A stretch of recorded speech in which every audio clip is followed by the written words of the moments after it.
महल की ऊंची दीवारें सिर्फ पत्थर की नहीं थी, उनमें पीढ़ियों की कहानियां दबी थी। कुछ गौरव की, कुछ शर्म की, और कुछ जिन्हें कभी बाहर आने की इजाजत नहीं मिली। रात का वक्त, राजस्थान की वीरान पहाड़ियों के बीच खड़ा 200 साल पुराना महल। चांदनी उसके संगमरमर पर चुपचाप बिछी हुई है। अनन्या पहली बार इस महल में कदम रखती है। लाल जोड़े में सजी दुल्हन, लेकिन आंखों में हल्की सी बेचैनी। डरो मत अनन्या, ये घर जितना बड़ा दिखता है उतना ही शांत है। घबराने की बिल्कुल जरूरत नहीं है, तुम आराम से कदम बढ़ाओ।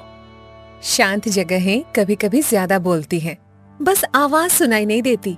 और मैं घबरा नहीं रही, बस इस नई जगह का अवलोकन कर रही हूँ। राजवीर ने इसे मजाक समझा, पर अनन्या ने पहली रात कुछ महसूस किया था।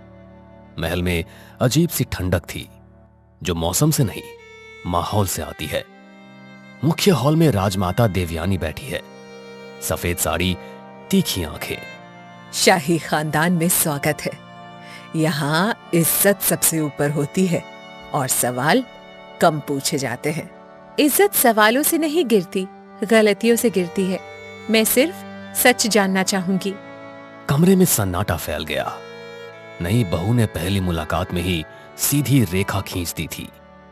राजमाता की आंखों में हल्की चमक आई, जैसे शिकार और शिकारी आमने सामने हो। इतने में रणविजय सिंह हाथ में पुरानी फाइल लिए हुए धीरे धीरे अंदर आते हैं और अनन्या से कहते हैं, इस घर में जो दिखता है वही सच होता है। बाकी बातों में पढ़ना अच्छी बात नहीं है, इसलिए मेरी मानो तो तुम बस अपने काम से काम रखना। अगर सब कुछ आईने की तरह साफ होगा तो कुछ छुपाने की जरूरत भी नहीं होगी। और मैं तो बस समझना चाहती हूँ, उलझना नहीं। अनन्या की आवाज में विद्रोह नहीं था, सिर्फ जिज्ञासा थी। पर कई बार जिज्ञासा सबसे खतरनाक हथियार बन जाती है। रात गहराती है और अनन्या अपने कमरे में अकेली बैठी है। कमरा आलीशान था। सुनहरे पर्दे, झूमर, भारी पलंग, पर एक कोना थोड़ा अजीब था। दीवार पर पुरानी तस्वीर थी जो टेढ़ी लटकी हुई थी। अनन्या पास जाती है और तस्वीर में एक औरत है जिसका चेहरा हल्का खरोंचा हुआ है। अनन्या उसे गौर से देखती है। तभी दरवाजे पर दस्तक होती है। मीरा अंदर आती है और अनन्या को देर रात तक जागते हुए देखकर वो कहती है, मालकिन, रात ज्यादा हो गई है। ये महल रात में जागता है, आप जल्दी सो जाइए। ये तस्वीर किसकी है और ये चेहरा क्यों खरोचा हुआ है? ये सब क्या है? किसने किया है? ये कौन है? मीरा का चेहरा पल भर के लिए सफेद पड़ जाता है। उसकी आंखों में डर साफ था, जैसे किसी ने पुराने घाव को अचानक कुरेद दिया हो। मीरा अनन्या से कहती है, कुछ तस्वीरें देखनी नहीं चाहिए और कुछ बातें पूछनी नहीं चाहिए, क्योंकि ये महल सब याद रखता है। और सच, क्या वो भी यहीं कहीं दबा है या किसी ने उसे हमेशा के लिए मिटा दिया है? इस तस्वीर के पीछे की सच्चाई क्या है, मुझे साफ साफ बताओ। ये कौन है?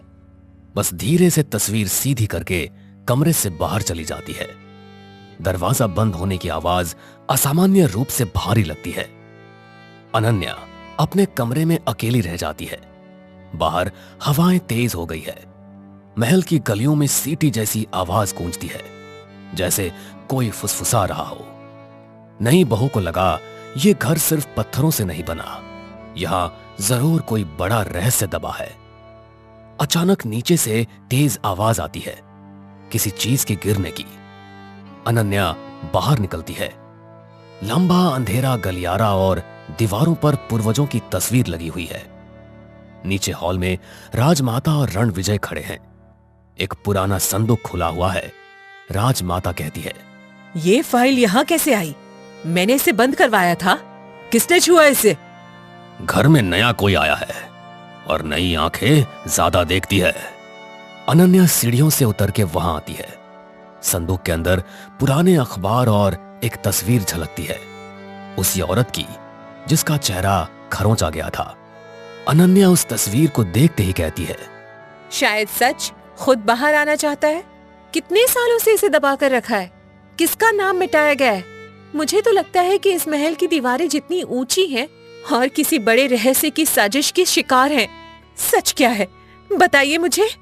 अनन्या, तुम्हारी जुबान बहुत चल रही है। इसके लिए अभी ये सही समय नहीं है।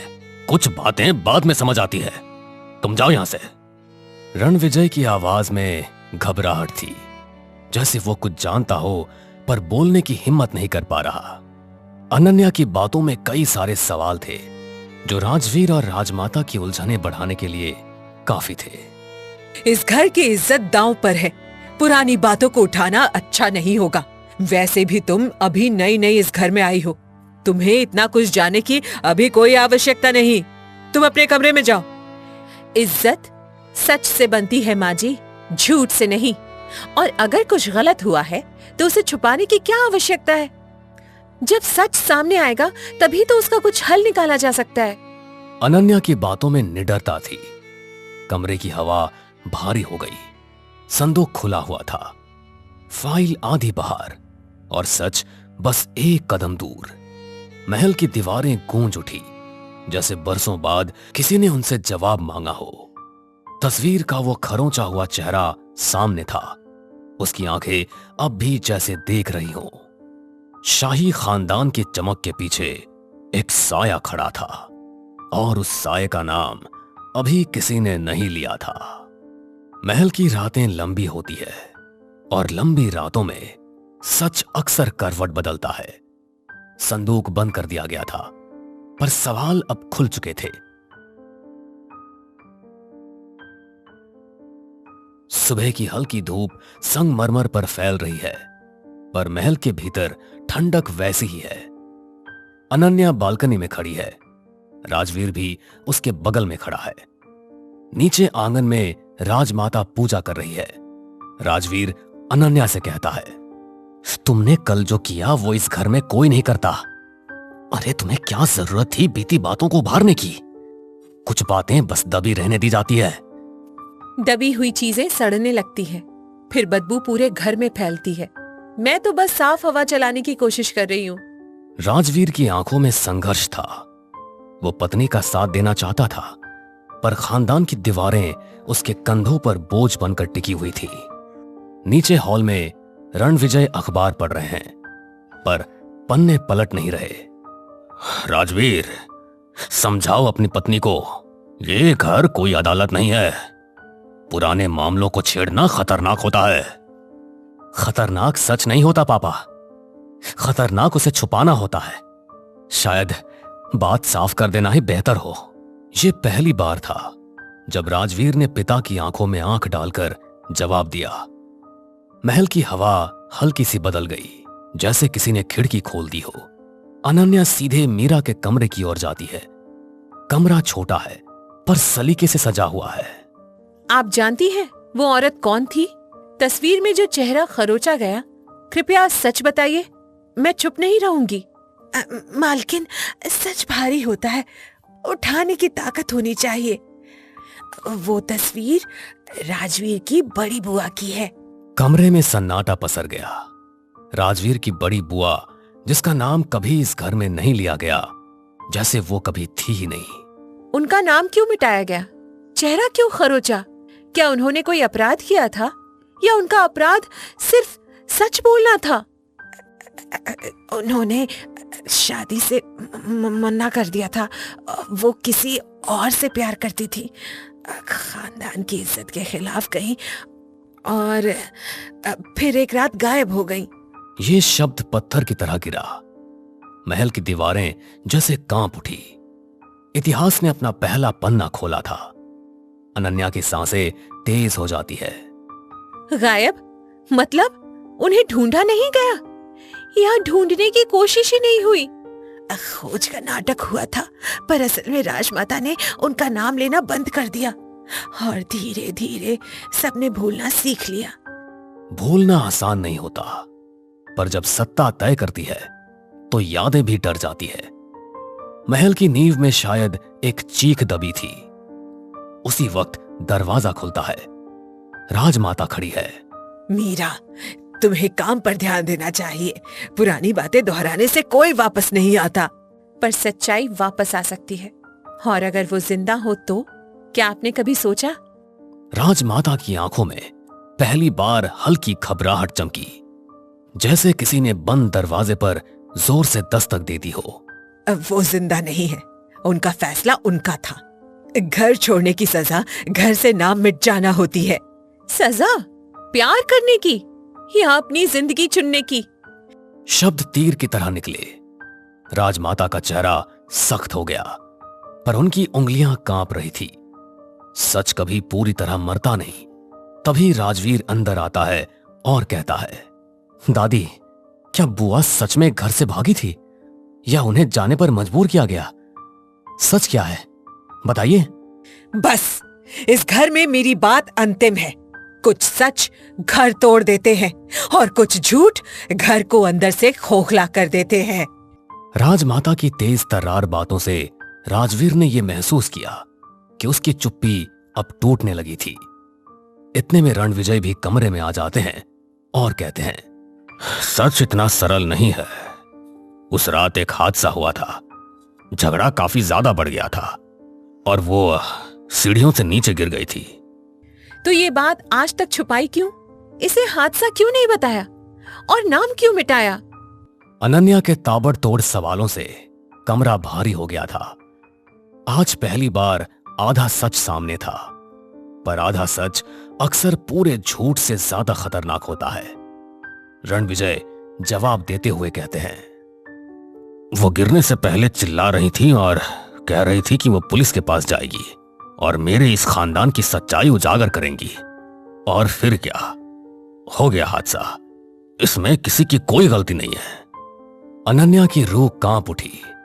यह सिर्फ इज्जत की कहानी नहीं थी, यह सत्ता, डर और चुप्पी की कहानी थी, और शायद अपराध की भी। राजवीर पीछे हट जाता है और फिर कहता है, मतलब हम सालों से झूठ जी रहे थे और बुआ का नाम लेकर इसलिए मिटाया ताकि सवाल खत्म हो जाए। ये तो बहुत बड़ी साजिश लग रही है। भला अपनी ही बेटी के साथ कोई ऐसे कैसे कर सकता है? मैंने इस घर को बचाया है, क्योंकि अगर सच बाहर आ जाता तो सब खत्म हो जाता। महल की दीवारों पर दरारें साफ दिखने लगी थी। राजमाता की मजबूती पहली बार कमजोर हुई और अनन्या ने महसूस किया, सिर्फ अपराध नहीं होता, कभी कभी डर से लिया गया फैसला भी होता है। अब तो ऐसा लग रहा था जैसे सच खुद साफ होने लगा हो। शाही खानदान की नींव हिल चुकी थी। अब फैसला होना था, सच बाहर आएगा या एक और नाम मिटा दिया जाएगा। रात फिर से उतर आई थी। महल के आंगन में अजीब सी बेचैनी तैर रही थी। सच आधा बाहर आ चुका था, बाकी आधा अब किसी के सीने में धड़क रहा था। बिजली कड़कती है, बारिश की बूंदें गिरने लगती है। अनन्या उसी खरोंची हुई तस्वीर के सामने खड़ी है। राजवीर पीछे खड़ा है, चुपचाप खड़ा है। फिर अनन्या कहती है, हादसा कभी अचानक नहीं होता, उससे पहले बहुत कुछ होता है। क्या उस रात सिर्फ बहस हुई थी या कुछ और? अनन्या, मुझे सच जानना है। चाहे वो इस घर को तोड़ दे चाहे जोड़ दे, मुझे इससे कोई मतलब नहीं है। मैं बस अब झूठ में नहीं जी सकता। राजवीर के शब्दों में पहली बार डर से ज्यादा साहस था। अनन्या ने महसूस किया, अब ये उसकी अकेली लड़ाई नहीं रही, अब ये आने वाली पीढ़ियों की भी लड़ाई थी। हॉल में सब इकट्ठा है।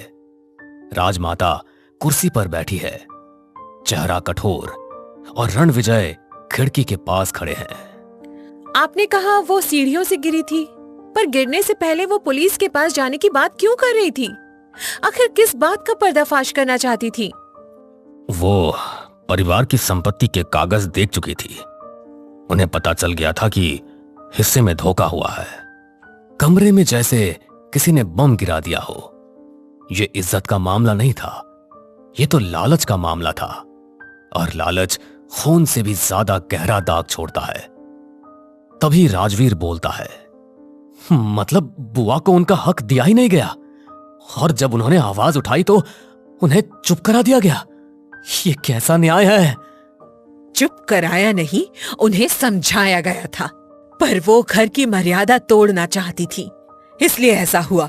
वैसे भी घर की इज्जत हमें किसी के जान से भी ज्यादा प्यारी है। राजमाता का इतना कठोर शब्द सुनकर सबके होश उड़ गए। मर्यादा शब्द तो इस घर में ढाल की तरह इस्तेमाल हुआ था और घर की इज्जत की तुलना किसी के जान से ज्यादा प्यारी इस वाक्य ने सबको हिलाकर रख दिया था। अनन्या कहती है, मर्यादा के नाम पर अधिकार छीन लेना या किसी की जान ले लेना कहाँ का न्याय है? उस रात क्या हुआ था, सच सच बताइए। देखो, बहस काफी बढ़ चुकी थी। मैंने उनका हाथ पकड़ा, वो छूटकर पीछे हटी और सीढ़ियों से नीचे गिर गई। तो आपने रिपोर्ट क्यों नहीं की? क्यों इसे हादसा घोषित नहीं किया? नाम क्यों मिटाया? अगर पुलिस आती तो संपत्ति, प्रतिष्ठा सब चला जाता। मैंने घर बचाने के लिए ऐसा किया। घर बचा लिया गया, पर इंसान खो गया और खोई हुई आत्माएं दीवारों में बस जाती है। मीरा आगे बढ़ती है और कहती है, मालकिन आखिरी सांस तक कह रही थी मेरा सच सामने आएगा, पर उस रात उन्हें चुप करा दिया गया। हम सब चुप रहे। चुप्पी सबसे बड़ा अपराधी थी, जिसने सच को दफनाया और सालों तक महल के अंदर को खोखला करती रही। राजवीर कहता है, आज से उनका नाम वापस आएगा। सच स्वीकार करने से घर टूटता नहीं, झूठ से टूटता है। आज फैसला कर लीजिए। राजमाता की आंखों में हार नहीं थी, बस थकान थी, सालों तक सच को दबाने की थकान। ठीक है, कल पुलिस को बयान दिया जाएगा और उनकी संपत्ति का हिस्सा उनके नाम से ट्रस्ट में चला जाएगा। मैंने बहुत साल झूठ को छिपा लिया, अब और नहीं, मैं गवाही दूंगा। सदियों पुरानी दीवारें आज पहली बार शांत थी। राजसी शान अब भी थी, पर उसके नीचे छुपा अंधेरा उजाले में बदल चुका था। सच ने इस खानदान को तोड़ा नहीं, उसे साफ किया और हवेली जो सालों से फुसफुसा रही थी, आज पहली बार खामोश होकर मुस्कुरा रही थी। एक बहू और 1000 नखरे। सुबह के 8 बज रहे हैं। गोकुल निवास की रसोई में मीना पसीने से तरबतर होकर नाश्ता बना रही है, जबकि डाइनिंग टेबल पर सरोज देवी अपनी आंखों पर चश्मा चढ़ाए बहू के आने का इंतजार कर रही है और कहती है, मीना, आज फिर 8 बज गए। वो महारानी अभी तक सोकर नहीं उठी क्या? सूरज सिर पर आ गया है और हमारी नई बहू के नखरे खत्म ही नहीं हो रहे। माँ जी, मैंने 3 बार दरवाजा खटखटाया, पर अंदर से जवाब आया कि अभी ब्यूटी स्लीप चल रही है। अब आप ही बताइए, मैं क्या करूं? मैं तो तंग आ गई हूँ इसके रोज रोज के ब्यूटी स्लीप से। पता नहीं आज के जनरेशन के बच्चों को ये क्या लत लगती जा रही है। तभी सीढ़ियों से तानिया उतरती है। उसके हाथ में आईफोन है और चेहरे पर महंगा फेस मास्क। उसने रेशमी नाइट सूट पहना है, जिसे देखकर सरोज देवी का पारा चढ़ जाता है। तानिया सबसे एक ही बोलती है, गुड मॉर्निंग एवरीवन। वैसे मॉर्निंग तो गुड नहीं है, क्योंकि रात को एयर प्यूरिफायर ने काम करना बंद कर दिया था। मेरी स्किन कितनी डल लग रही है ना? बहू, यहाँ स्किन नहीं, रसोई की इज्जत डल हो रही है। इस घर की रस्म है कि बहू सूरज उगने से पहले उठती है और रसोई संभालती है। तुम यहाँ फेस मास्क लगाकर घूम रही हो, ये क्या तरीका है? तानिया ने बड़े नखरे से कुर्सी खींची और उस पर बैठ गई। उसने मेज पर रखी पराठों की थाली को ऐसे देखा जैसे वो कोई कचरा हो। रमेश जी ने अखबार के पीछे से नजरें घुमाई। फिर तानिया नखरे भरे अंदाज में कहती है, ओह माय गॉड, ये तेल से लथपथ पराठे। मम्मी जी, क्या आप मेरा कोलेस्ट्रॉल बढ़ाने की साजिश कर रही हैं? मुझे तो एवोकाडो टोस्ट और ओट्स मिल्क चाहिए। इतना ऑयली नाश्ता मैं नहीं कर सकती, मेरी तबीयत खराब हो जाएगी। बेटा, हमारे घर में तो पीढ़ियों से यही नाश्ता बन रहा है। और ये ओट्स मिल्क क्या होता है? दूध तो गाय देती है, ये ओट्स कहां से दूध देने लगे? आर्यन चुपचाप अपनी प्लेट में नजरें गड़ाए बैठा था। उसे पता था कि अगर उसने मुंह खोला तो आग और भड़क जाएगी, पर सरोज देवी ने उसे बीच में घसीट ही लिया और आर्यन से कहती है, आर्यन, देख रहा है अपनी बीवी के नखरे? कल इसे मोगरे की महक से एलर्जी थी, परसों इसे मंदिर की घंटी से सिर दर्द था, और आज इसे हमारे खाने से दिक्कत है। आखिर ऐसे कैसे चलेगा बेटा? मैं तो इसके रोज रोज के नखरे से पागल हो जाऊंगी। थोड़ा समझा इसको। माँ, वो तानिया को थोड़ा वक्त लगेगा एडजस्ट होने में। तानिया प्लीज आज खा लो ना, भाभी ने बड़ी मेहनत से बनाया है। देखो, अगर तुम्हें तबीयत खराब होने का डर है तो थोड़ा कम ही खाना। आर्यन की बातें सुनकर तानिया ने अपनी उंगली की टिप से पराठे को छुआ और फिर नाक सिकोड़ ली। उसने अपने फोन में कुछ टाइप किया और फिर जोर से आह भरी, जैसे उस पर कोई पहाड़ टूट पड़ा हो। फिर कहने लगी, मेहनत तो जिम में भी होती है आर्यन, पर उसका मतलब ये तो नहीं कि मैं कुछ भी अनहेल्दी खा लूं। मम्मी जी, मेरे लिए अलग से हिमालयन पिंक सॉल्ट मंगवा दीजिए। मुझे नॉर्मल नमक से ब्लोटिंग होती है, मैं इसे नहीं खा सकती। भाभी, नमक तो नमक होता है, अब हिमालय से मंगवाओ या समुद्र से। यहाँ 100 काम पड़े हैं और आपको नमक के रंग की चिंता है। क्या बच्चों जैसे नखरे कर रही हैं? जो भी है खा लीजिए, आखिर घर के और सभी लोग तो खा ही रहे हैं ना। तानिया ने मीना की तरफ एक तिरछी नजर डाली। उसे पता था कि मीना को जलन हो रही है, क्योंकि तानिया को काम नहीं करना पड़ रहा। दादी ने अपनी लाठी जमीन पर पटकी और हंसने लगी। अरे सरोज, ये तो अभी ट्रेलर है। इस बहू के पास 1000 नखरे हैं और हर नखरे की एक नई कहानी। आज नमक गुलाबी चाहिए तो कल पानी भी नीले रंग का मांगेगी। और ढूंढो रंग बिरंगी बहू। हंसी मत माँ जी। बहू, आज दोपहर को पूजा है और तुम्हें साड़ी पहनकर बैठना होगा। ये नाइट सूट और फेस मास्क उतारो और तैयार हो जाओ। तानिया ने अपनी आंखों को गोल गोल घुमाया। उसे साड़ी पहनने के नाम से ही चिढ़ थी। ऊपर से भारी गहने पहनना उसे किसी सजा से कम नहीं लग रहा था। तानिया ने फटाक से जवाब दिया, sari in this weather? Mummy ji, मेरा फैब्रिक सेंस बहुत सेंसिटिव है। मुझे सिर्फ प्योर शिफॉन चाहिए, वो भी पेस्टल कलर्स में। ये लाल पीले बनारसी साड़ी पहनकर मैं किसी जोकर जैसी लगूंगी। मैं नहीं पहन सकती। जोकर लगो या रानी, पहननी तो वही पड़ेगी जो मैंने निकाली है। और याद रखना, अगर पूजा में तुम्हारे नखरे शुरू हुए तो मुझसे बुरा कोई नहीं होगा। बहुत हो गई तुम्हारी नौटंकी।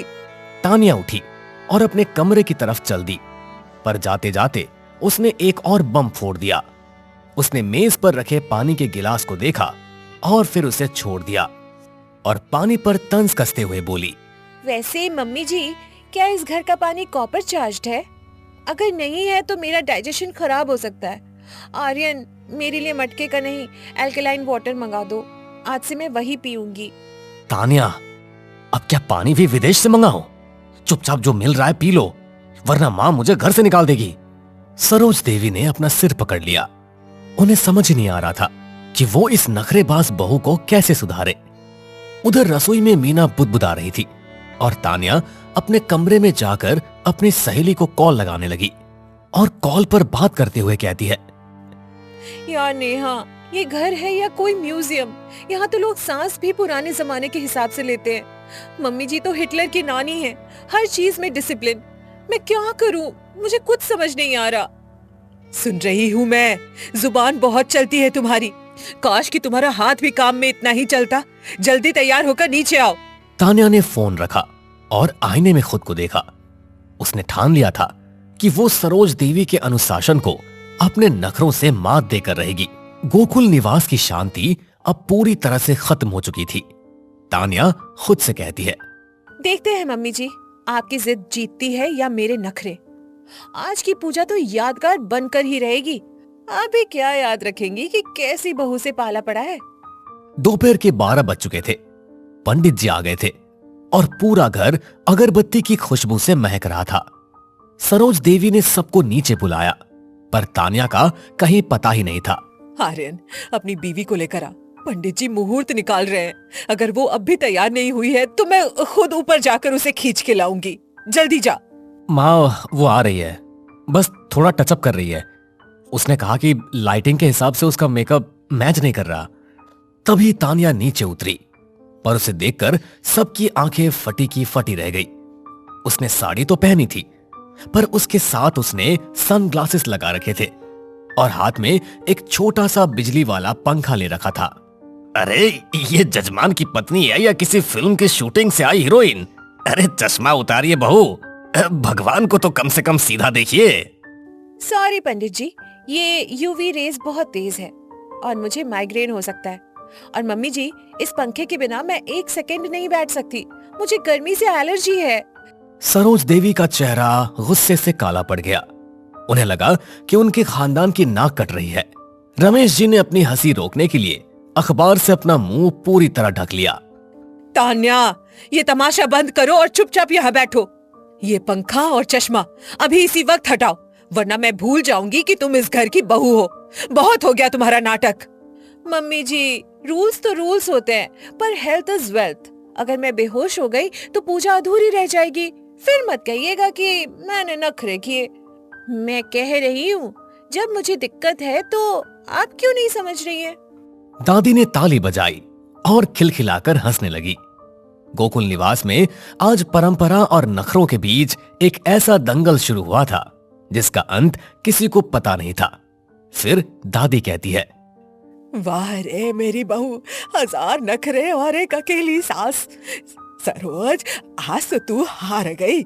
इस लड़के ने तो भगवान के सामने भी अपनी शर्त रख दी। अब आगे क्या होगा, अब भगवान ही जाने। थैंक यू दादी, कम से कम आप तो मुझे समझती हैं। अब पंडित जी, मंत्र शुरू कीजिए, पर थोड़ा फास्ट। मुझे 3 बजे अपना स्किन रूटीन फॉलो करना है। अपने हेल्थ से मैं किसी भी तरह से कोई भी कॉम्प्रोमाइज नहीं कर सकती। सरोज देवी ने हाथ जोड़कर भगवान की तरफ देखा, जैसे वो पूछ रही हो कि उन्हें पिछले जन्म के किस पाप की सजा मिली है। तान्या ने बड़े नखरे से चश्मा थोड़ा नीचे किया और मुस्कुराकर अपनी सास की तरफ देखा। पूजा खत्म हो चुकी है, पर घर का माहौल अब भी गर्म है। सरोज देवी ने तय कर लिया है कि तान्या के नखरों का इलाज काम से ही होगा। उन्होंने अपनी बड़ी बहू मीना को किनारे ले जाकर एक गुप्त योजना बनाई और उसे अच्छे से समझाया और कहा, मीना, आज शाम का पूरा खाना तान्या बनाएगी। और हाँ, रसोई की एसी और पंखा दोनों खराब कर दो। जरा देखे इसके नखरे गर्मी में कितने टिकते हैं। जब गर्मी में खाना बनाएगी तब इसकी सारी नौटंकी खत्म हो जाएगी। माँ जी, ये तो बहुत अच्छा आइडिया है। वैसे भी इसे हाथ लगाने की आदत नहीं है। आज आटे और पसीने में इसके स्किन का सारा ग्लो निकल जाएगा। तब समझ में आएगा कि काम करने और नखरे दिखाने में कितना अंतर होता है। शाम के 4 बज रहे हैं। तान्या अपने कमरे में नेटफ्लिक्स देख रही है। तभी सरोज देवी ने दरवाजा जोर से खटखटाया। उनके हाथ में रसोई की चाबियां थी और चेहरे पर एक विजयी मुस्कान। सरोज देवी तान्या से कहती है, बहू, आज मीना की तबीयत ठीक नहीं है और मेरे घुटनों में बहुत जोरों का दर्द हो रहा है। आज रात का खाना तुम्हारे हाथ का होगा। और सुनो, बाहर से ऑर्डर करने का सोचना भी मत, क्योंकि हमें बाहर का खाना खाने की आदत नहीं है। ओह गॉड, कुकिंग। मम्मी जी, किचन में तो मैं 1 सेकंड भी नहीं रुक पाऊंगी। मुझे आग की गर्मी से स्किन प्रॉब्लम हो जाती है। मेरी स्किन हीट सेंसिटिव है। डॉक्टर ने आग से दूर रहने को कहा है। सरोज देवी ने तान्या की बातों को अनसुना कर दिया और उसे खींचकर रसोई में ले गई। रसोई में घुसते ही तान्या ने अपनी नाक पर रुमाल रख लिया, क्योंकि वहां उमस बहुत ज्यादा थी। वो खुद को बहुत ज्यादा असहज महसूस कर रही थी। What? यहाँ पंखा क्यों नहीं चल रहा? और ये लाइट इतनी डिम क्यों है? आर्यन, जल्दी आओ। यहाँ सरवाइव करना मेरे बस की बात नहीं है। आर्यन अभी बाजार गया है, पंखा खराब है और मैकेनिक कल आएगा। अब चुपचाप ये सब्जियां काटो और चूल्हा जलाओ, वरना रात को सबको भूखा सोना पड़ेगा। सरोज देवी बाहर जाकर सोफे पर बैठ गई और छिपकर रसोई का नजारा देखने लगी। तान्या ने बड़े नखरे से अपने रेशमी दुपट्टे को कमर में बांधा और चाकू उठाया, जैसे वो कोई तलवार हो। ये चाकू कितना बेकार है। और ये प्याज, छी, इसकी स्मेल मेरी नाक में घुस जाएगी। मम्मी जी, क्या हमारे पास टीयर्स फ्री प्याज नहीं है? भाभी, प्याज तो रुलाने के लिए ही होते हैं। जल्दी कीजिए, वरना ससुर जी के आने का वक्त हो जाएगा और उन्हें देर से खाना पसंद नहीं है। अब नखरेबाजी बंद कीजिए। आधे घंटे बाद तान्या का बुरा हाल था। उसका फेस मास्क पसीने से बहकर उसकी गर्दन तक आ गया था। उसने गुस्से में चूल्हा जलाया, पर लाइटर काम नहीं कर रहा था। क्योंकि उसे मीना ने गीला कर दिया था। तान्या परेशान होकर कहती है, हे भगवान, ये लाइटर भी डेड है। क्या इस घर में कुछ भी स्मार्ट नहीं है? मम्मी जी, मुझे माचिस से डर लगता है, इससे विस्फोट हो सकता है। मैं आग कैसे जलाऊं? कोई दिक्कत नहीं है बहू, डरो मत। माचिस जलाओ और रोटियां तवे पर डालो। और हाँ, याद रखना, रोटियां गोल होनी चाहिए, नक्शा नहीं बनाना है। तान्या ने जैसे तैसे आग जलाई और आटा गूंथना शुरू किया। उसने आटे के परत में अपनी उंगलियां डाली और उसे लगा जैसे वो किसी कीचड़ में फंस गई हो। उसके लंबे नाखून आटे से भर गए। तान्या झुंझला कर कहती है, आर्यन, देखो मेरा मैनिक्योर बर्बाद हो गया। मम्मी जी, ये आटा बहुत चिपचिपा है। क्या हम रेडीमेड रोटियां नहीं मंगवा सकते? तान्या, क्या हुआ? रसोई में इतना धुआं क्यों है? माँ, आपने इसे अकेले यहाँ क्यों छोड़ दिया? ये चाय भी नहीं बना पाती, फिर ये खाना कैसे बनाएगी? आर्यन को देखते ही तान्या ने रोने का नाटक शुरू कर दिया। उसने अपने आटे वाले हाथ आर्यन के सफेद शर्ट पर लगा दिए और उसके गले लग गई। सरोज देवी ये देखकर अपनी जगह से खड़ी हो गई। आर्यन, देखो मम्मी जी मुझसे लेबर वर्क करवा रही है। यहाँ पंखा भी नहीं है और ये प्यास मुझे टॉर्चर कर रही है। मेरी आईलैशेस झड़ने लगी है गर्मी से। Labour work? खाना बनाना कर्तव्य होता है बहू। और आर्यन, तू चुप रह। आज इसे खाना बनाना ही होगा। ये इसके नखरों का डिटॉक्स है। तू बीच में मत पड़। तान्या ने अचानक एक गहरी सांस ली और अपनी आंखें पोंछी। उसके दिमाग में एक नया नखरा आया। उसने गैस बंद की और बड़े स्टाइल से अपनी गीली जुल्फें पोंछ ली और कहती है, ओके मम्मी जी, अगर आप चाहती है कि मैं कुक करूं तो मैं करूंगी, पर मेरा एक प्रोफेशनल कॉन्ट्रैक्ट है। मुझे किचन में ब्लूटूथ स्पीकर्स और एर्गोनॉमिक चेयर चाहिए, वरना मेरा पोस्चर खराब हो जाएगा। अरे भाई, ये रसोई है या जिम? बहू जो है उसी में बना लो। हम सबको भूख लगी है, अब और कितना इंतजार करवाओगी?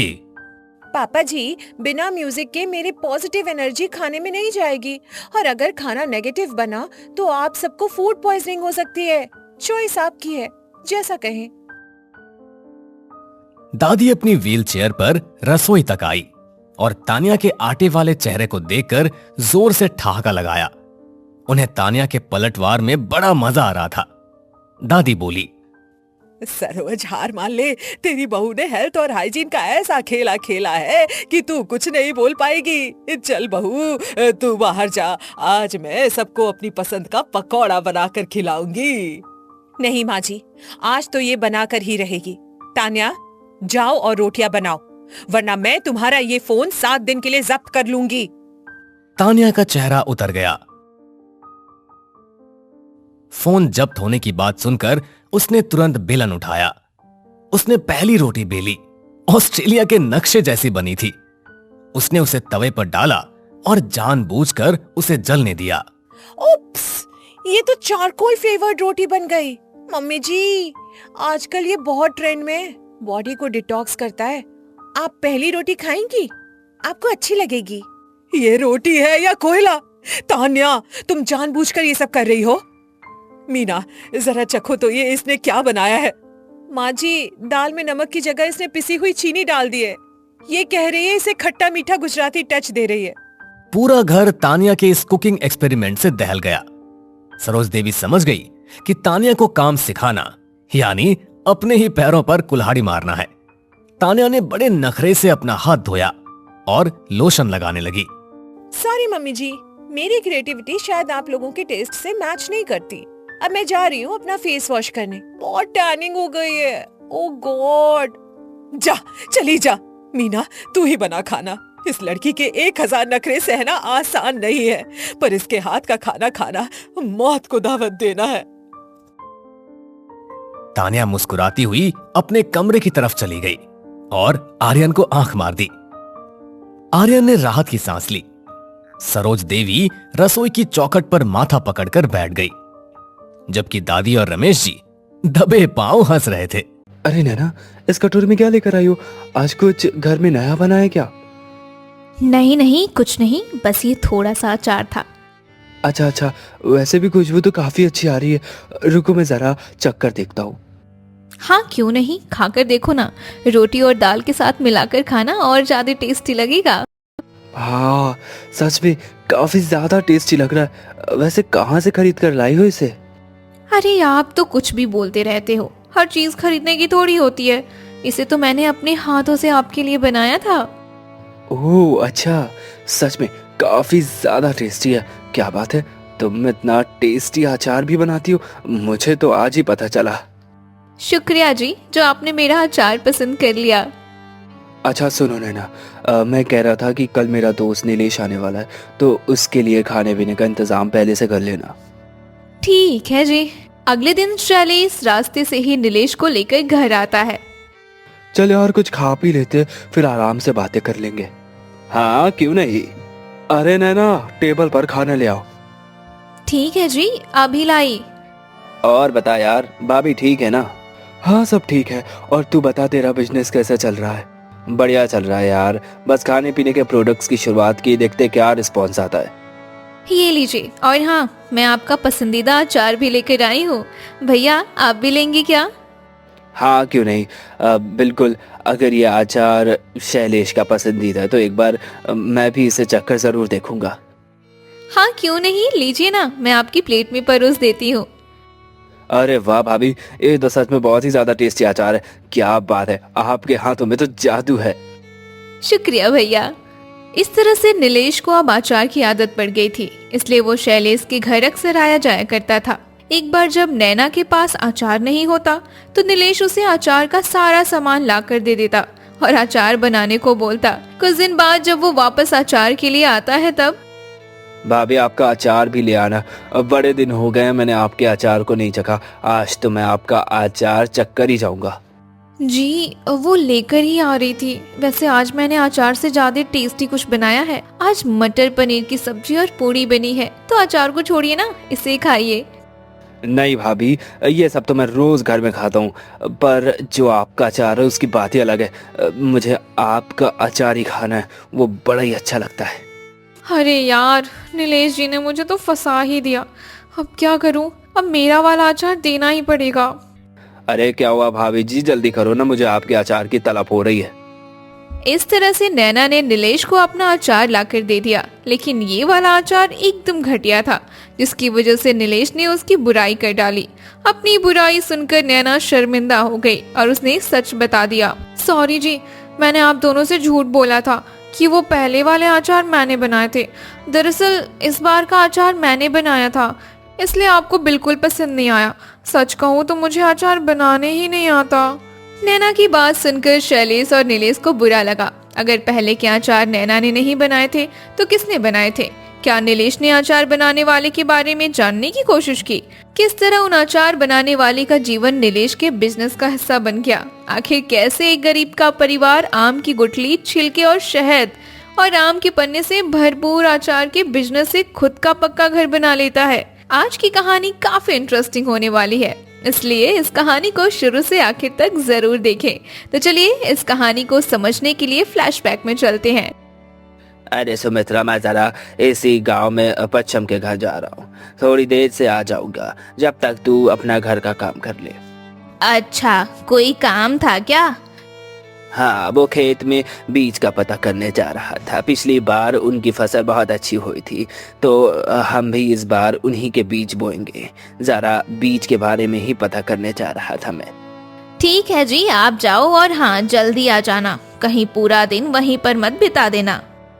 हाँ ठीक है, वो जरा मेरा गमछा तो लेकर देना। आज तो नमक भी खत्म हो गया है, हल्दी और मसाला भी थोड़ा सा ही बचा है। लगता है बाजार जाना पड़ेगा। धीरज, नीरज और लोकेश तो खेत से आकर थक जाते हैं, वो कहाँ जाएंगे बाजार, मैं ही चली जाती हूँ। अरे चाची आप? हाँ बेटा, थोड़ा सामान खरीदना है तो उसी के लिए आई थी। हाँ क्यों रहे, वैसे भी चाची आज तो हर चीज में बढ़ोतरी हो गई है। पता नहीं महंगाई भी एकदम से क्यों बढ़ जाती है, हैं? लेकिन आप चिंता मत करो, आपको तो बस नमक, हल्दी और कुछ मसाले ही लेने, तो ये सब में तो सिर्फ 2 रुपए का ही बढ़ोतरी आया है। ठीक है बेटा, तो मुझे एक पैकेट नमक, हल्दी, 100 ग्राम जीरा दे दो। ये लो चाची, आपका सारा सामान पैक हो गया है। ठीक है बेटा, ये ले तेरे पैसे। अब सुमित्रा अपना सामान लेकर घर की तरफ जाने लगती है, लेकिन रास्ते में धूप के कारण उसे चक्कर आने जैसा लगता है। हे भगवान, ये धूप तो किसी की भी तबीयत खराब कर देगी। ऊपर से चारों तरफ गर्म हवा चल रही है। बस कुछ दूर और चलना है, फिर थोड़ा आराम कर लूंगी। पता नहीं आज चक्कर क्यों आ रहे हैं मुझे। कुछ दूर चलने के बाद अब तो मुझसे चला भी नहीं जा रहा। ऐसा लग रहा अगर एक कदम भी आगे बढ़ाया तो नीचे गिर जाऊंगी। नहीं नहीं नहीं, मैं आगे नहीं जा सकती। मैं यहीं पर थोड़ी देर के लिए बैठ जाती हूँ। क्या बात है, आज माँ अभी तक खाना नहीं लेकर आई? उन्हें आने में इतनी देर क्यों लग रही है? हो सकता है वो दूसरे कामों में व्यस्त हो गई हूँ और लाना भूल गई हूँ। मैं एक काम करता हूँ, खुद ही जाकर घर से खाना लेकर आ जाता हूँ। अरे भैया, क्या हुआ? आप कहाँ जा रहे हो? नीरज, मैं घर जा रहा हूँ। लगता है माँ अपने काम में फंस गई होंगी, तो उन्होंने शायद खाना लाने में थोड़ी देर हो जाएगी। तो एक काम करता हूँ, मैं खुद ही जाकर लेकर आता हूँ। जब तक तुम दोनों आराम से काम कर लो, मैं तुम्हारा और मेरा खाना भी लेकर थोड़ी देर में आ जाऊंगा। ठीक है, कोई बात नहीं, आप जब तक लेकर आइए आराम से, हम तब तक खेत के कुछ काम निपटा लेते हैं। अरे माँ, तू यहाँ क्या हुआ तुझे? तू ठीक है ना? अब बेटा, मैं जरा घर के कुछ सामान लेने दुकान गई थी। आते समय थोड़ा चक्कर आने लगे थे, इसलिए यहीं पर बैठ गई। अरे अरे, ये क्या बात हुई? तुझे मुझे बताना चाहिए था। गर्मी इतनी बढ़ गई है और बाहर बहुत तेज धूप है। तेरा इस उम्र में धूप में यूं आना जाना बिल्कुल भी ठीक नहीं है। अगर कुछ सामान लाना होता है तो हमें बता देती, कल सुबह हम खरीद लाते। अच्छा चल, वो सब छोड़, चल मैं तुझे पकड़ा कर ले चलता हूँ। चल चल, हाँ हाँ, आराम से चल।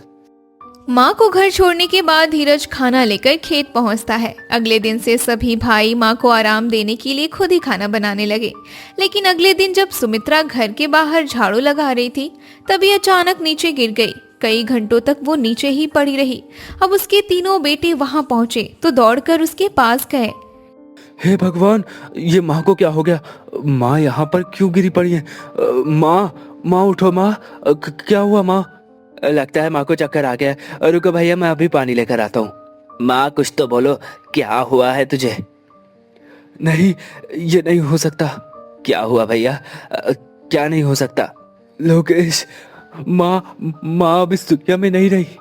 नहीं नहीं, ये नहीं हो सकता। उठो माँ, तुम हमें छोड़कर नहीं जा सकती माँ। उठो, भगवान के लिए अपनी आंखें खोल दो माँ। हे भगवान, ये तूने क्या अटका डाला? इन बच्चों को रोता देखकर तो मुझसे नहीं रहा जाता। अगर मैंने हिम्मत नहीं की तो ये सभी टूटकर बिखर जाएंगे। मुझे इन्हें संभालना ही होगा। माँ तुझे अचानक क्या हो गया माँ? शांत हो जाओ बेटा, जो होना था उसमें सिर्फ भगवान की ही मर्जी थी।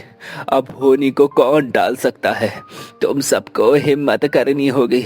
मैं तुम्हारे पास हूँ तो तुम्हें दुखी होने की कोई बात नहीं है। कुछ समय बाद सभी ने खुद को संभाला और माँ का अंतिम संस्कार कर दिया। समय बीतता गया और सभी को काम धंधे में परेशानी होने लगी। इसी के चलते बिजरपाल ने एक एक करके अपने तीनों बेटों की शादी कर दी। अब घर में 3 बहू आने के बाद जिम्मेदारियां सभी में बंट गईं।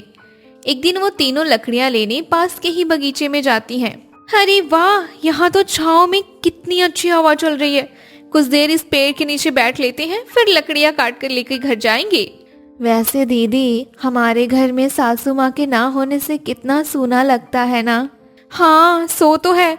अब क्या करें, हमारे नसीब में यही घर लिखा था तो मिल गया। ठीक ही तो है हमारा नसीब। मैंने सुना है घर में सास होने पर हर काम के लिए ताने सुनने पड़ते हैं। नहीं ज्योति, हर किसी की सास एक जैसी नहीं होती। हो सकता है हमारी सास हमें बेटियों की तरह प्यार करती।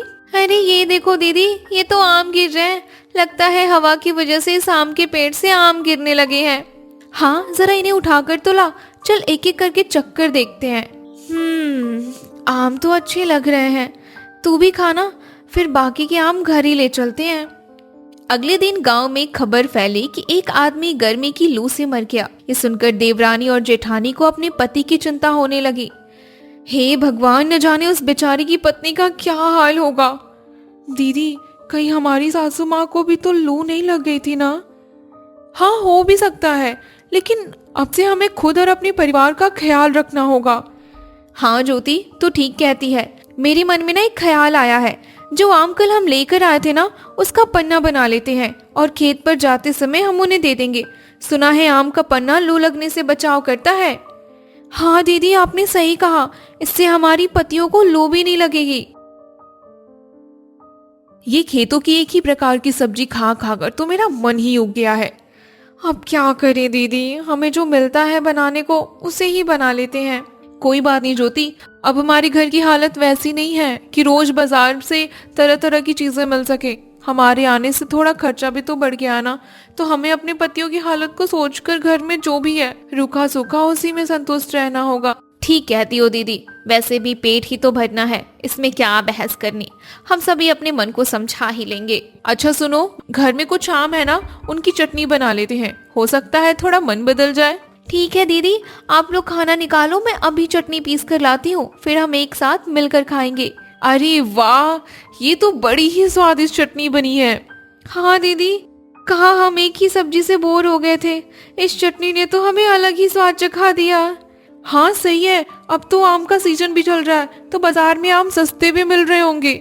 हाँ क्यों नहीं, हम कुछ पैसे बचाकर बाजार से आम खरीद लेते हैं, फिर उनका अचार बना लेंगे। कुछ दिन बाद तीनों ने मिलकर अचार तैयार कर लिया और डिब्बे में रख दिया। लेकिन डिब्बे में रखा अचार बेस्वाद सा लग रहा था। किसी को पसंद न आने पर लोगों ने उसे मजबूरी में खाकर खत्म करना ही समझा। एक दिन ज्योति मटके का पानी सभी को देकर खुद पी रही थी। दीदी, ये जो हमारे घर का मटका है ना, किसी फ्रिज से कम नहीं है, बस इसमें बिजली का तार ही नहीं है, यही एक कमी रह गई है इसमें। अरे दीदी, आप भी ना, कहाँ फ्रिज कहाँ ये मटका। फ्रिज में हम खाना और फल रख सकते हैं और ज्यादा ठंडा पानी कर सकते हैं। इस मटके में आप उसके जैसी कौन सी बात दिख गई? सही बात है। वैसे भी अगर मटका ही फ्रिज बन जाता तो फ्रिज बनाने वाली कंपनियां क्या आम अचार डालने के लिए खुली रखती? हाँ दीदी, आपने ठीक कहा, मैं तो बस ऐसे ही मजाक कर रही थी। हाँ भी ना दीदी, अजीबोगरीब मजाक करती रहती हो। हमारा मटका वैसे चमत्कारी है, खुद बाहर की हवा सोखकर अंदर के पानी को अपने ही ठंडा कर देता है। हवा अंदर जाने की बात से मुझे कुछ याद आया, कहीं हमारे डिब्बे वाले अचार में हवा ना जाने की वजह से तो अचार नहीं खराब हो गया ना? हाँ हो भी सकता है, किसी चीज को एकदम से बंद कर दो तो उसमें बदबू तो आने ही लगती है। हाँ ये तो है, अगर हम अपना अचार मटके में बनाकर रखें और ऊपर से सूती कपड़ा से बांधें तो कैसा रहेगा? फिर तो मटके के ऊपर और चारों तरफ से उसमें हवा जाएगी, इससे अचार बदबू भी नहीं करेगा और अच्छा भी लगेगा। इस तरह से तीनों ने मिलकर इस बार ज्यादा अचार बनाया और तीनों मटकों में भरकर रख दिया। एक दिन उनकी पड़ोसन नैना मटके देखकर उनके घर के बाहर आती है। अरे मोनिका, ये तुम लोगों ने मटकों में क्या रख दिया? हाँ दीदी, ये हमने अचार बनाया था, जो उसी को थोड़ा धूप दिखा रहे हैं। अच्छा, वैसे खुशबू तो बहुत अच्छी आ रही है, जरा एक चखाओ तो मुझे। हाँ दीदी, अभी देती हूँ। अरे ज्योति, जरा घर में से एक कटोरी तो लाना। हाँ दीदी, ये लो कटोरी। ये लो दीदी, खाकर देखो और हमें भी बताओ कि हमारा अचार कैसा बना है। वाह, मजा आ गया, ये तो बहुत ही टेस्टी लग रहा है। सच में तुम्हारा अचार तो बहुत ही अच्छा है। शुक्रिया दीदी। अच्छा सुन, अगर कोई बड़ी कटोरी हो तो उसमें जरा थोड़ा अचार और दे देना, तेरे भैया भी जरा थोड़ा सा चख लेंगे। अच्छा ठीक है, मैं अभी आपको देती हूँ। चल ठीक है मोनिका, मैं थोड़ी देर बाद तेरी कटोरी साफ करके दे जाऊंगी। नैना का परिवार मोनिका के परिवार से थोड़ा अलग था। नैना के घर में सब कुछ स्टैंडर्ड जैसा होता था। शाम को नैना ही अचार अपने पति को परोसती है। अरे नैना, इस कटोरी में क्या लेकर आई हो? आज कुछ घर में नया बना है क्या? नहीं नहीं, कुछ नहीं, बस ये थोड़ा सा अचार था। अच्छा, वैसे भी खुशबू तो काफी अच्छी आ रही है, रुको मैं जरा चख कर देखता हूँ।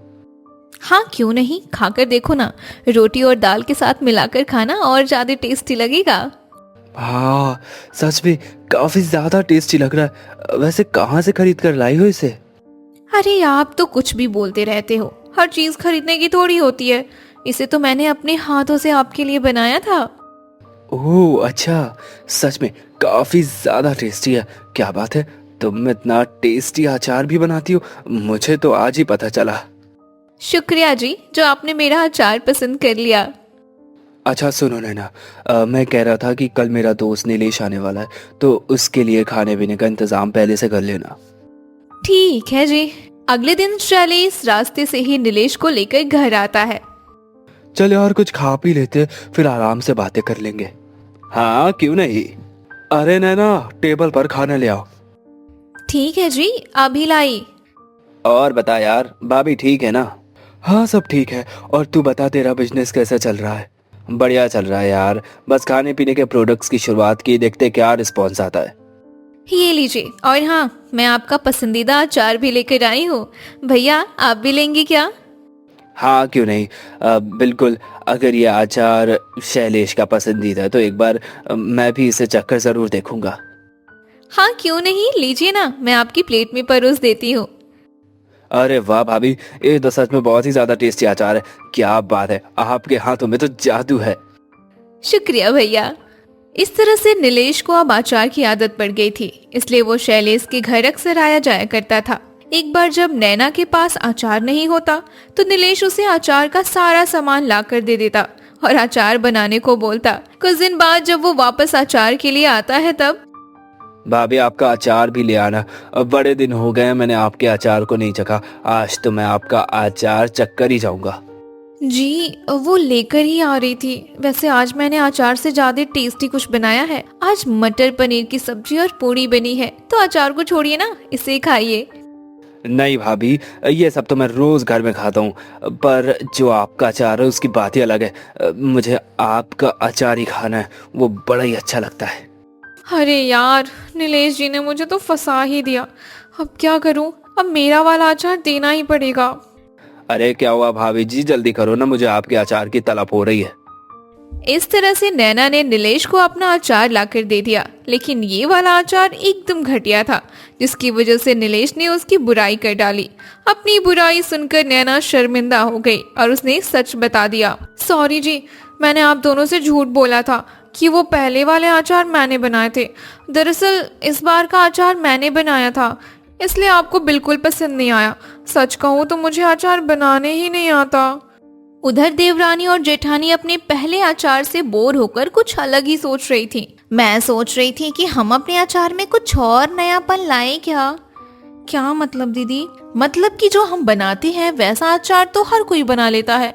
मैं सोच रही थी कि हम अपने मसालों में कुछ और चीजें जोड़ें, जैसे उसका स्वाद और बढ़ जाए और हमें अचार बोर जैसा भी ना लगे। लेकिन हम अचार के मसाले में और क्या डाल सकते हैं? देखो, हम एक काम करते हैं, आम के छिलके को छीलकर उसे सुखाकर पीस लेते हैं और उसे मसाले में डालकर फिर अचार बनाकर देखते हैं। हाँ, एक बार तो कोशिश करने में क्या ही जाता है। लेकिन दीदी, पहले आप एक ही मटके में अपना जुगाड़ लगाकर देखो, क्या पता सभी को ऐसा अचार पसंद ना आए। हाँ, ये भी ठीक है। इस तरह से मोनिका ने एक मटके में अपने जुगाड़ वाला अचार बनाया तो लोगों ने थोड़ा बदलाव देखा। फिर कुछ दिन बाद कल्पना ने भी कुछ सोचा। दीदी, मैंने कुछ सोचा है, मैं आम की कच्ची गुठलियों को पीसकर उसे भी मसाले में मिलाकर देखती हूँ। हाँ क्यों नहीं, जब मैंने बनाकर देख लिया तो तू भी अपना कुछ बना लेना। हाँ दीदी, मैं तो सोच रही हूँ कि आपका भी अचार टेस्ट करके देख ही लेती हूँ। अरे कल्पना, तूने अपने जुगाड़ वाला अचार बनाया कि नहीं? हाँ दीदी, बना दिया, बस मैं आज खाने पर सभी को देने वाली हूँ। आप लोग भी मेरे अचार को स्वाद करके बताना। ठीक है, आज मैंने आप सभी के लिए अपने तरीके से कुछ अलग अचार बनाया है। आप लोग टेस्ट करके जरूर बताना कि कैसा बना है। हाँ क्यों नहीं, पहले थाली में अचार तो परोसो। हाँ हाँ, अभी देती हूँ। वाह भाभी, आपने तो अचार में कुछ अलग ही स्वाद बना दिया है। सच में बहुत अच्छा बनाया अचार। शुक्रिया देवर जी। कुछ दिन बाद जब सभी के लिए पन्ना बन रहा था तो ज्योति सबके लिए पन्ना बनाने में बिजी थी। दीदी, आज मैं सोच रही थी कि पन्ना में थोड़ा शहद डालकर देखते हैं। मीठा डालना ठीक रहेगा क्या? दीदी, एक बार शहद वाला पन्ना पीकर देखते हैं, क्या पता पसंद आ जाए। ज्योति, तुम बना लो पन्ना। बड़ी दीदी, पहले आप ही पीकर बताओ कैसा बना है। अरे, ये तो खट्टा मीठा सा स्वाद आ रहा है। अच्छा बना है यार, एकदम वैसा ही बना है जैसे मैंने अपनी कल्पना में सोचा था। इसलिए तो मेरा नाम कल्पना है, क्योंकि तू हर बात की कल्पना ज्यादा करती है। दीदी एक बात कहूँ, अगर मैं भी इस पन्ने से अलग हांडी में अचार बनाऊं तो? वैसे आइडिया अच्छा है, अगर तूने इस पन्ने को अचार में मिला दिया तो अलग ही स्वाद आ जाएगा। कुछ दिन बाद ज्योति ने भी अपना अचार बना डाला। उसका अचार भी सभी को बहुत पसंद आया। एक दिन अचानक नीलेश उनके घर पहुंचता है। मोनिका, कल्पना और ज्योति जी, आप ही हो ना? हाँ जी, कहिए, आप कौन? मैं आपके पड़ोस में रहने वाली नैना जी का रिश्तेदार हूँ। एक बार भाभी ने मुझे आप ही के अचार खिलाए थे। मैं एक बिजनेसमैन हूँ। अगर आपको एतराज ना हो तो क्या आप मेरे लिए अचार बनाने का काम करेंगी? दरअसल मुझे आपका अचार मार्केट में उतारना है। इसके बदले मैं आपको अच्छे पैसे दूंगा। क्या हमारे अचार के बदले हमें पैसे मिल सकते हैं? जी बिल्कुल। तभी देवरानी और जेठानी के पति भी वहाँ पहुँच जाते हैं। आप कौन? ये हमारे पड़ोसी के रिश्तेदार हैं। ये अपने बिजनेस में हमारा अचार मांग रहे हैं और बदले में हमें पैसे भी दे रहे हैं। क्या क्या तुम सच बोल रही हो? हाँ जी, अगर आपको एतराज ना हो तो आपकी पत्नियां मेरे लिए काम कर सकती है। हाँ क्यों नहीं, लेकिन हमारी घर की बहुएं काम करने बाहर नहीं जाती।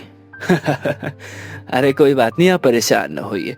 इन लोगों को बस घर में अचार बनाना है, बाकी सामान मैं इन्हें लाकर खुद दे दूंगा। फिर तो हमें कोई दिक्कत नहीं है, हमारी बहुएं आपके लिए काम जरूर करेंगी। इस तरह से मोनिका, कल्पना और ज्योति नीलेश के बिजनेस के लिए अलग अलग वैरायटी में अचार बनाने लगे। उनके अचार के स्वाद ने लोगों का मन लुभाया और नीलेश का बिजनेस एकदम से ऊपर उठ गया। इस तरह से मोनिका, कल्पना और ज्योति महीनों का 40,000 रुपए कमाने लगी। कुछ ही समय में उनके परिवार ने नया घर बनवा लिया और गांव में आराम की जिंदगी जीने लगे। अरे नैना, इस कटोरी में क्या लेकर आई हो? आज कुछ घर में नया बना है क्या? नहीं नहीं, कुछ नहीं, बस ये थोड़ा सा अचार था। अच्छा, वैसे भी खुशबू तो काफी अच्छी आ रही है। रुको मैं जरा चख कर देखता हूँ। हाँ क्यों नहीं, खाकर देखो ना। रोटी और दाल के साथ मिलाकर खाना और ज्यादा टेस्टी लगेगा। हाँ सच में काफी ज्यादा टेस्टी लग रहा है। वैसे कहाँ से खरीद कर लाई हो इसे? अरे आप तो कुछ भी बोलते रहते हो, हर चीज खरीदने की थोड़ी होती है। इसे तो मैंने अपने हाथों से आपके लिए बनाया था। ओह अच्छा, सच में काफी ज्यादा टेस्टी है। क्या बात है, तुम इतना टेस्टी अचार भी बनाती हो, मुझे तो आज ही पता चला। शुक्रिया जी, जो आपने मेरा अचार पसंद कर लिया। अच्छा सुनो नैना, मैं कह रहा था कि कल मेरा दोस्त नीलेश आने वाला है, तो उसके लिए खाने पीने का इंतजाम पहले से कर लेना। ठीक है जी। अगले दिन शैलेश रास्ते से ही नीलेश को लेकर घर आता है। चल यार कुछ खा पी लेते, फिर आराम से बातें कर लेंगे। हाँ क्यों नहीं। अरे नैना, टेबल पर खाना ले आओ। ठीक है जी, अभी लाई। और बता यार, भाभी ठीक है ना? हाँ सब ठीक है। और तू बता, तेरा बिजनेस कैसा चल रहा है? बढ़िया चल रहा है यार, बस खाने पीने के प्रोडक्ट्स की शुरुआत की, देखते क्या रिस्पॉन्स आता है। ये लीजिए, और हाँ, मैं आपका पसंदीदा अचार भी लेकर आई हूँ। भैया आप भी लेंगे क्या? हाँ क्यों नहीं, बिल्कुल। अगर ये अचार शैलेश का पसंदीदा है तो एक बार मैं भी इसे चखकर जरूर देखूंगा। हाँ क्यों नहीं, लीजिए ना, मैं आपकी प्लेट में परोस देती हूँ। अरे वाह भाभी, ये तो सच में बहुत ही ज्यादा टेस्टी अचार है। क्या बात है, आपके हाथों में तो जादू है। शुक्रिया भैया। इस तरह से नीलेश को अब अचार की आदत पड़ गई थी, इसलिए वो शैलेश के घर अक्सर आया जाया करता था। एक बार जब नैना के पास अचार नहीं होता तो नीलेश उसे अचार का सारा सामान ला कर दे देता और अचार बनाने को बोलता। कुछ दिन बाद जब वो वापस अचार के लिए आता है तब, भाभी आपका अचार भी ले आना। अब बड़े दिन हो गए मैंने आपके अचार को नहीं चखा, आज तो मैं आपका अचार चख कर ही जाऊंगा। जी वो लेकर ही आ रही थी। वैसे आज मैंने अचार से ज्यादा टेस्टी कुछ बनाया है। आज मटर पनीर की सब्जी और पूरी बनी है, तो अचार को छोड़िए ना, इसे खाइए। नहीं भाभी, ये सब तो मैं रोज घर में खाता हूँ, पर जो आपका अचार है उसकी बात ही अलग है। मुझे आपका अचार ही खाना है, वो बड़ा ही अच्छा लगता है। अरे यार, नीलेश जी ने मुझे तो फंसा ही दिया। अब क्या करूं, अब मेरा वाला अचार देना ही पड़ेगा। अरे क्या हुआ भाभी जी, जल्दी करो ना, मुझे आपके अचार की तलब हो रही है। इस तरह से नैना ने नीलेश को अपना अचार लाकर दे दिया, लेकिन ये वाला अचार एकदम घटिया था, जिसकी वजह से नीलेश ने उसकी बुराई कर डाली।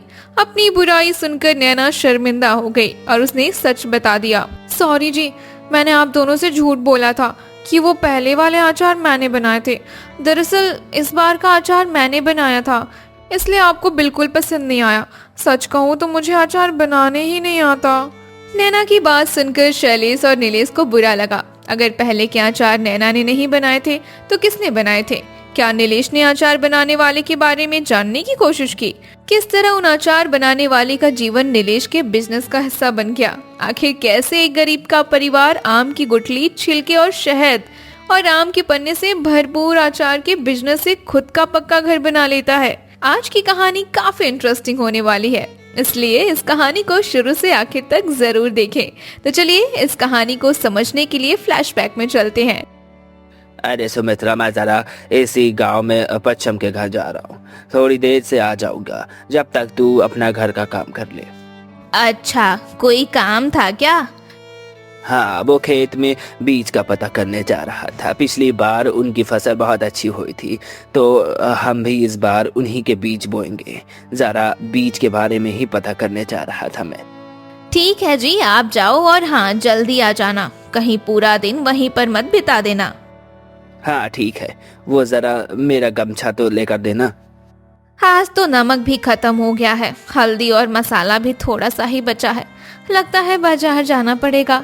धीरज, नीरज और लोकेश तो खेत से आकर थक जाते हैं, वो कहाँ जाएंगे बाजार, मैं ही चली जाती हूँ। अरे चाची आप? हाँ बेटा, थोड़ा सामान खरीदना है तो उसी के लिए आई थी। हाँ क्यों रहे, वैसे भी चाची आज तो हर चीज में बढ़ोतरी हो गई है। पता नहीं महंगाई भी एकदम से क्यों बढ़ जाती है, हैं? लेकिन आप चिंता मत करो, आपको तो बस नमक, हल्दी और कुछ मसाले ही लेने, तो ये सब में तो सिर्फ 2 रुपए का ही बढ़ोतरी आया है। ठीक है बेटा, तो मुझे एक पैकेट नमक, हल्दी, 100 ग्राम जीरा दे दो। ये लो चाची, आपका सारा सामान पैक हो गया है। ठीक है बेटा, ये ले तेरे पैसे। अब सुमित्रा अपना सामान लेकर घर की तरफ जाने लगती है, लेकिन रास्ते में धूप के कारण उसे चक्कर आने जैसा लगता है। हे भगवान, ये धूप तो किसी की भी तबीयत खराब कर देगी। ऊपर से चारों तरफ गर्म हवा चल रही है। बस कुछ दूर और चलना है, फिर थोड़ा आराम कर लूंगी। पता नहीं आज चक्कर क्यों आ रहे हैं मुझे। कुछ दूर चलने के बाद अब तो मुझसे चला भी नहीं जा रहा। ऐसा लग रहा अगर एक कदम भी आगे बढ़ाया तो नीचे गिर जाऊंगी। नहीं नहीं नहीं, मैं आगे नहीं जा सकती। मैं यहीं पर थोड़ी देर के लिए बैठ जाती हूँ। क्या बात है, आज माँ अभी तक खाना नहीं लेकर आई? उन्हें आने में इतनी देर क्यों लग रही है? हो सकता है वो दूसरे कामों में व्यस्त हो गई हूँ और लाना भूल गई हूँ। मैं एक काम करता हूँ, खुद ही जाकर घर से खाना लेकर आ जाता हूँ। अरे भैया क्या हुआ, आप कहाँ जा रहे हो? नीरज, मैं घर जा रहा हूँ। लगता है माँ अपने काम में फंस गई होंगी, तो उन्होंने शायद खाना लाने में थोड़ी देर हो जाएगी। तो एक काम करता हूँ, मैं खुद ही जाकर लेकर आता हूँ। जब तक तुम दोनों आराम से काम कर लो, मैं तुम्हारा और मेरा खाना भी लेकर थोड़ी देर में आ जाऊंगा।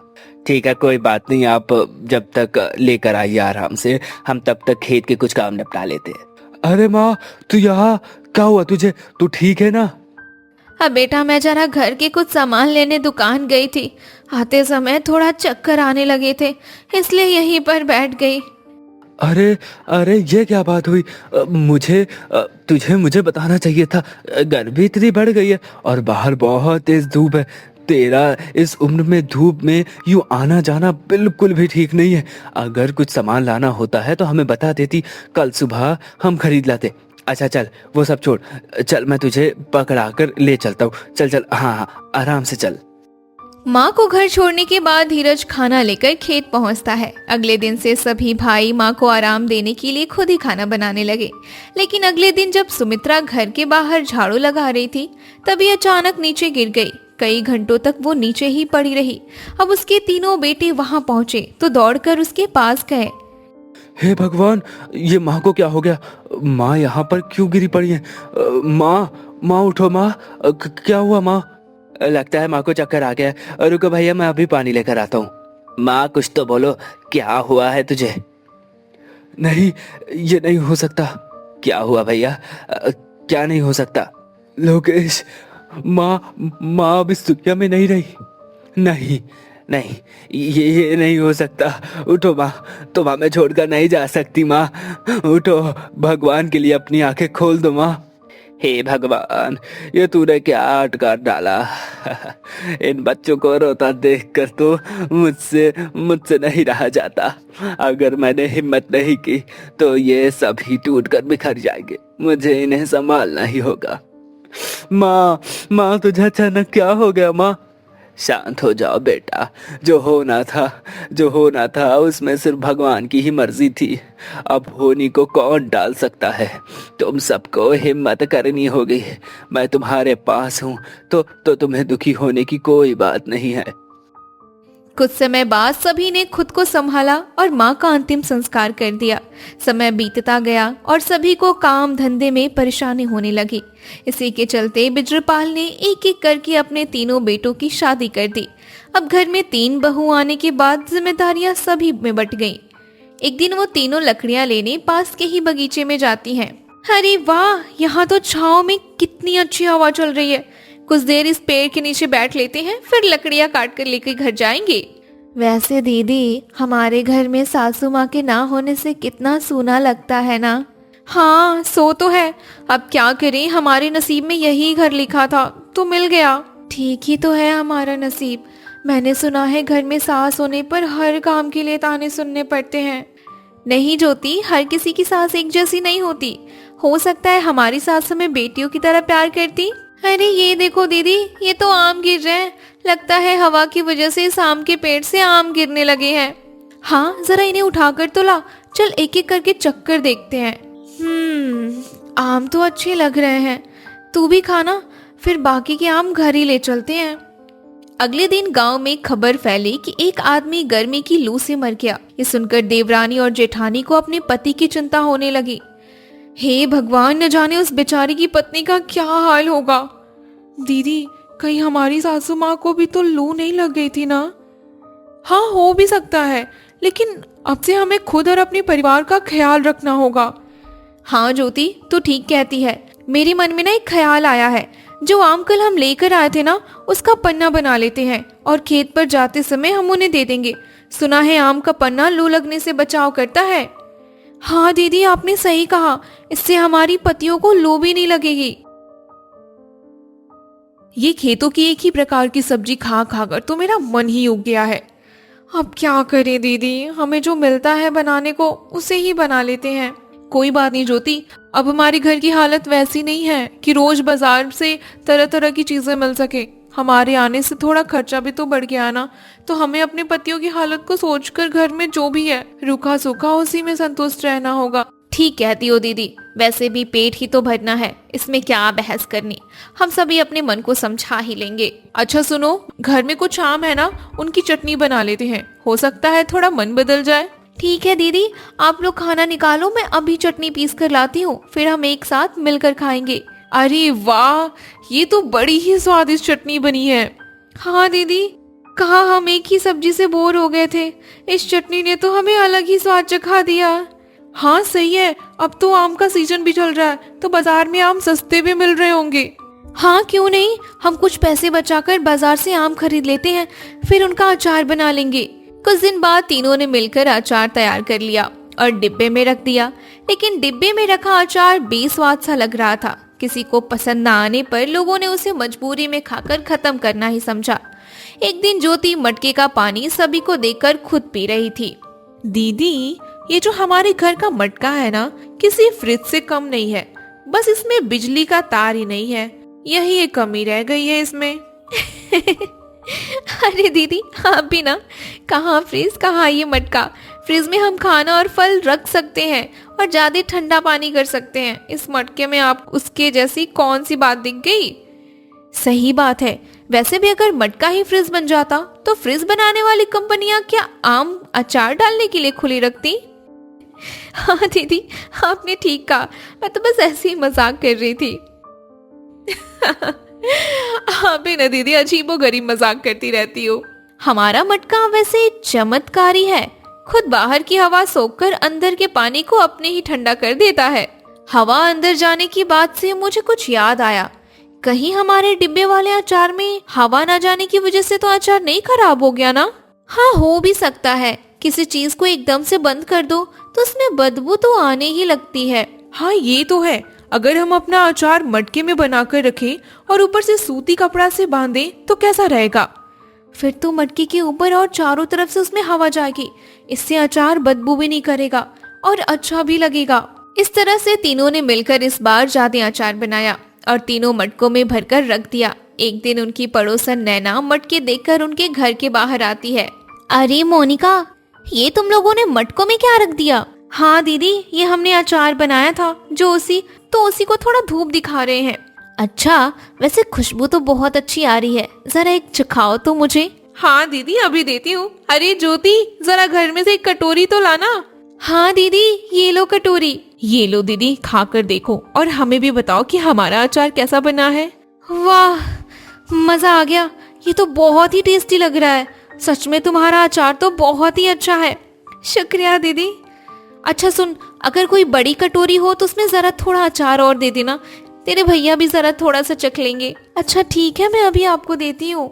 चल ठीक है मोनिका, मैं थोड़ी देर बाद तेरी कटोरी साफ करके दे जाऊंगी। नैना का परिवार मोनिका के परिवार से थोड़ा अलग था। नैना के घर में सब कुछ स्टैंडर्ड जैसा होता था। शाम को नैना ही अचार अपने पति को परोसती है। अरे नैना, इस कटोरी में क्या लेकर आई हो? आज कुछ घर में नया बना है क्या? नहीं नहीं, कुछ नहीं, बस ये थोड़ा सा अचार था। अच्छा अच्छा, वैसे भी खुशबू तो काफी अच्छी आ रही है। रुको मैं जरा चख कर देखता हूँ। हाँ क्यों नहीं, खाकर देखो ना।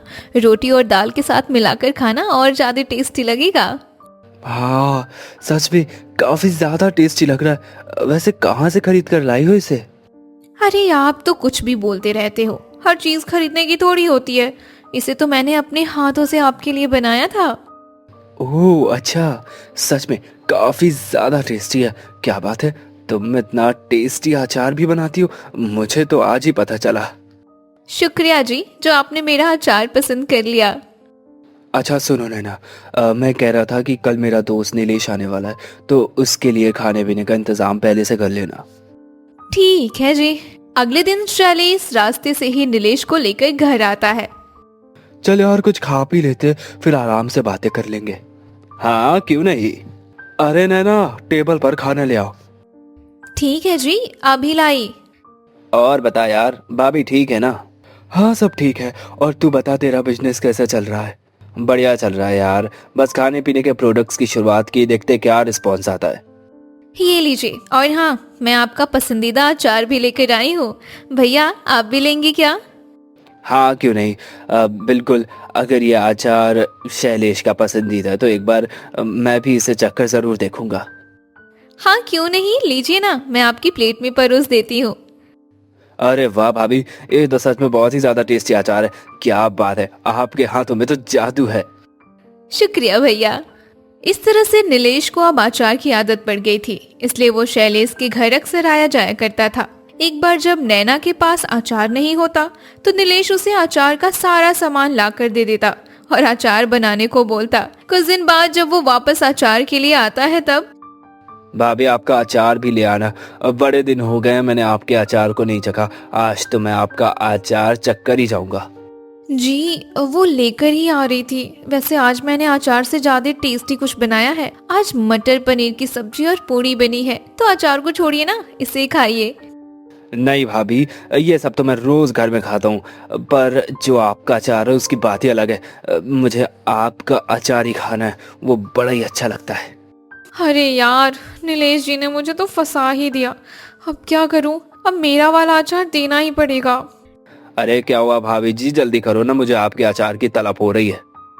इस तरह से नैना ने नीलेश को अपना अचार लाकर दे दिया, लेकिन ये वाला अचार एकदम घटिया था, जिसकी वजह से नीलेश ने उसकी बुराई कर डाली। अपनी बुराई सुनकर नैना शर्मिंदा हो गई और उसने सच बता दिया। सॉरी जी, मैंने आप दोनों से झूठ बोला था कि वो पहले वाले अचार मैंने बनाए थे। दरअसल इस बार का अचार मैंने बनाया था, इसलिए आपको बिल्कुल पसंद नहीं आया। सच कहूँ तो मुझे अचार बनाने ही नहीं आता। उधर देवरानी और जेठानी अपने पहले अचार से बोर होकर कुछ अलग ही सोच रही थी। मैं सोच रही थी कि हम अपने अचार में कुछ और नयापन लाएं क्या। क्या मतलब दीदी? मतलब कि जो हम बनाते हैं वैसा अचार तो हर कोई बना लेता है। मैं सोच रही थी कि हम अपने मसालों में कुछ और चीजें जोड़ें, जैसे उसका स्वाद और बढ़ जाए और हमें अचार बोर जैसा भी ना लगे। लेकिन हम अचार के मसाले में और क्या डाल सकते हैं? देखो, हम एक काम करते हैं, आम के छिलके को छीलकर उसे सुखाकर पीस लेते हैं और उसे मसाले में डालकर फिर अचार बनाकर देखते हैं। हाँ, एक बार तो कोशिश करने में क्या ही जाता है।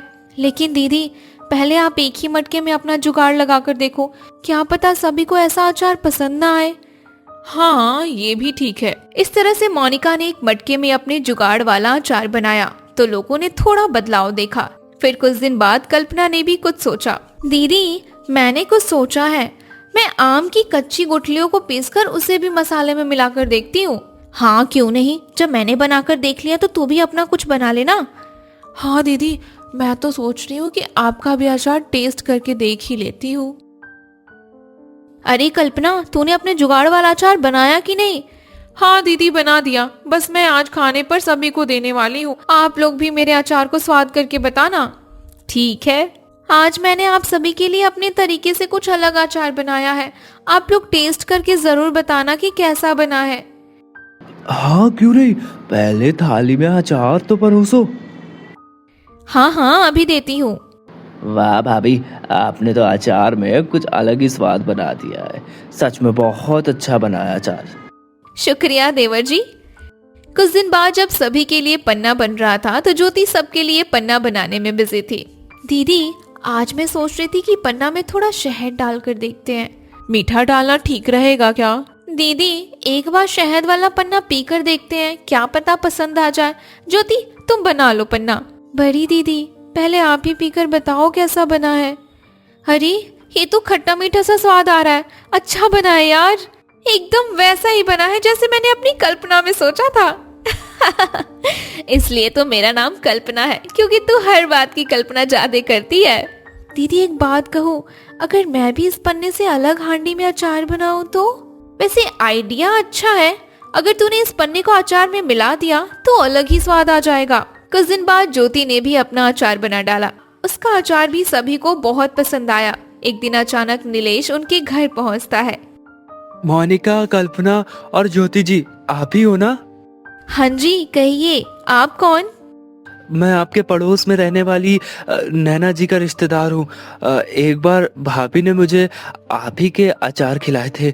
मैं एक बिजनेसमैन हूँ। अगर आपको एतराज ना हो तो क्या आप मेरे लिए अचार बनाने का काम करेंगी? दरअसल मुझे आपका अचार मार्केट में उतारना है। इसके बदले मैं आपको अच्छे पैसे दूंगा।